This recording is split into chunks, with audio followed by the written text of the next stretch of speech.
আজকে তৈরি করব কাঁঠালের বিচি ভর্তা। আমার তো খুবই মজা লাগে এই ভর্তা খেতে। আর আমি যেভাবে তৈরি করি এভাবে তৈরি করলে খেতে অসম্ভব মজার হয়। কাঁঠালের বিচিতে কিন্তু প্রচুর পরিমাণে ভিটামিন আছে, এজন্য কিন্তু আমাদের সবারই এটা খাওয়া উচিত। তো বাসায় অনেকগুলো কাঁঠালের বিচি পড়ে আছে, সময়ের কারণে সুযোগই হচ্ছে না একটু ভর্তা করে খাবো। তো ফাইনালি কিন্তু আজকে আমি ভর্তা করছি আর আপনাদের সাথে শেয়ার করছি। ভর্তা তৈরি করার জন্য এখানে কিছু কাঁঠালের বিচি পরিষ্কার করে নিয়েছি। দেখতেই পাচ্ছেন কাঁঠালের বিচির উপরে বাদামি অংশটাও কিন্তু আমি পরিষ্কার করে নিয়েছি।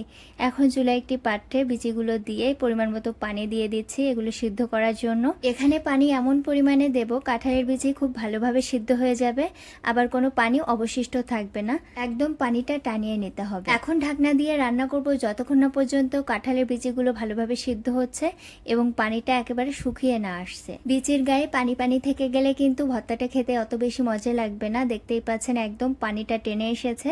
এখন এটা চুলা থেকে নামিয়ে রাখবো। আর এখানে কিছু সরিষার তেলে শুকনা মরিচ ভেজে নিচ্ছি। বিচি ভর্তায় সবসময় শুকনা মরিচ ভাজা ব্যবহার করবেন, তাহলে কিন্তু ভর্তাটা খেতে অনেক বেশি মজার হবে। এখন কাঁঠালের বিচিগুলো একটা ব্লেন্ডার জারে নিয়ে আমি ব্লেন্ড করে নেব।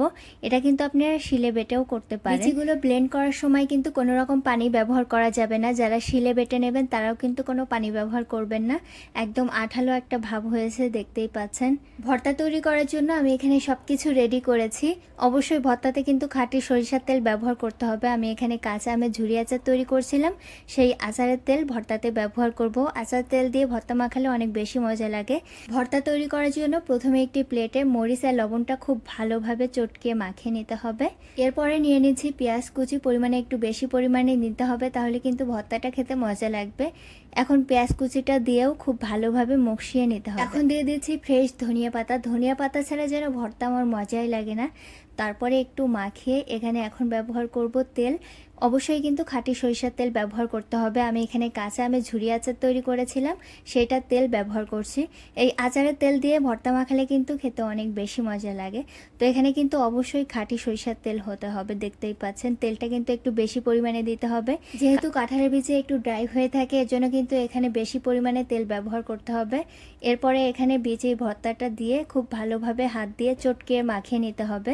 যে কোনো ভর্তা কিন্তু হাত দিয়ে চটকিয়ে খুব ভালোভাবে মাখালে খেতে অনেক বেশি মজা লাগে। আর আমি এখানে যা যা উপকরণ ব্যবহার করেছি সব কিছুই কিন্তু আপনাদের স্বাদ মতো নিয়ে নেবেন। তবে এই ভর্তায় ঝাল আর তেলটা একটু বেশি পরিমাণে হলে খেতে অসম্ভব মজা লাগে আমার কাছে। গরম গরম ভাতের সাথে কাঁঠালের বিচি ভর্তা হলে তো আর কিছুই লাগবে না।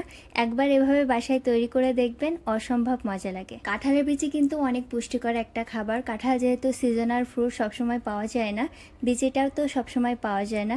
এজন্য এখন যেহেতু কাঁঠালের সময়, বিচিটা কিন্তু খাওয়া আমাদের সবার জন্য। আশা করছি আমার আজকের ভিডিও আপনাদের ভালো লেগেছে। আমার ভিডিওগুলো ভালো লাগলে অবশ্যই আমার পেজের সাথে থাকার অনুরোধ রইল।